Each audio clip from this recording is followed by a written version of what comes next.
So for the people that are watching, I just want you to just imagine that you can change the world just by traveling. Mhm. And Amina, you have a passion for photography and philanthropy and children. How does your personal travel improve the lives of the people that you meet when you're in destination? Yeah, absolutely. Like I said before, whenever I go, I don't like to stay in, fancy resorts and hotels. I like to find an apartment in where the locals are, because Mhm, that's how you learn what life is like. That's how you get to have these amazing discussions and, really understand their point of view. We mhm. all come with our biases when we travel, Yes. right? We read blogs. Well, now it's blogs. Back then it was we read photos, travel guide, or whatever. And they're always written with a bias to make you come, to make you travel there, because it's about spending money and seeing the Mhm, beauty and all that stuff.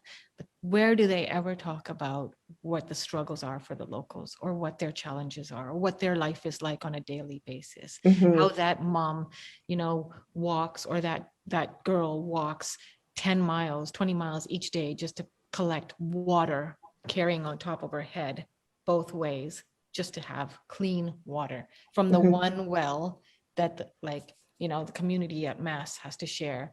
And the sad thing is there's no proper garbage disposal. So that same water is littered with diapers and garbage and what have you. So what Oh, are they actually drinking? mhm. We don't see that because the tours that you go on, or the excursions that you book at the resorts, take you well away, so you don't see that, right? Mhm. But we make sure that you see that, because what we want to do is make sure that when you come home, you have a real appreciation for how you get to live in Canada, Mhm. the US, Europe. First world, we're always complaining, God, my cell phone doesn't work, my this, that. First world problems. I always First say to world my husband, problems. he's Yeah. never come with me, so he'll complain about something like first world problems. Come to right, and they get tired of me saying it, but it's Yeah. true. But it's true. Everybody travels to a third world country at least once. I hate the word third world, developing country at least once. You get a real appreciation for what you have back home.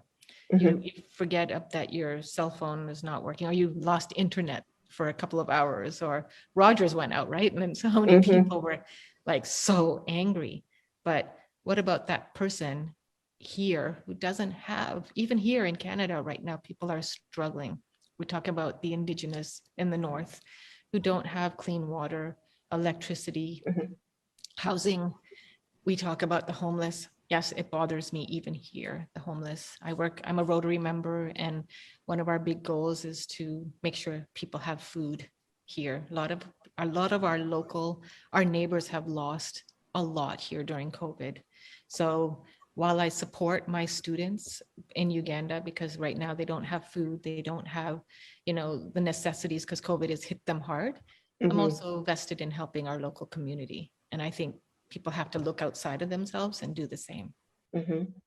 Yeah, Because exactly. travel, regardless of whether it's international or domestic, you're meeting people. So take the Mhm. time to understand their lives, their culture, Yeah, their exactly. religion, their way of dress, right? Understand what life is like. And I totally believe that if we were to get rid of the barriers that separate us, like religion, how he or she dresses, how he or she looks, all that garbage, and their skin color and all that stuff, man, this would be such a beautiful world.